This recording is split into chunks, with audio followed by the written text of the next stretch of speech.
భారత్ శ్రీలంక మధ్య జరిగిన వన్డే ప్రపంచ కప్ ఫైనల్ మ్యాచ్లో 2 సార్లు టాస్ వేశారు. దీనికి ఎంపైర్లే కారణం అని రిపోర్టులు పేర్కొంటున్నాయి. ముంబై వాంకడే స్టేడియంలో ఈ మ్యాచ్ జరిగింది. స్టేడియం అంతా జనంతో నిండిపోయింది.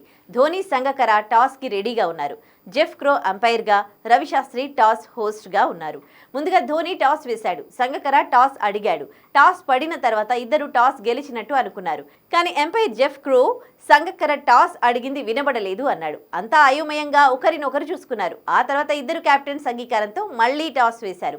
ఈసారి సంగకర టాస్ గెలిచి బ్యాటింగ్ ఎంచుకున్నాడు. ఈ మ్యాచ్లో ధోని సిక్సర్ కొట్టి మ్యాచ్ ముగించాడు. ఆ సిక్సర్ పడిన చోటును వాంకడే స్టేడియం ప్రత్యేకంగా గుర్తు చేసుకుంటుంది.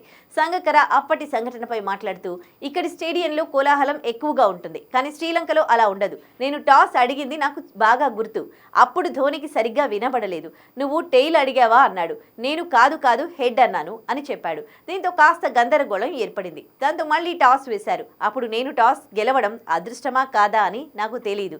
నేను టాస్ ఓడిపోయి ఉంటే భారతే బ్యాటింగ్ చేసి ఉండేది అని సంగకర అన్నాడు.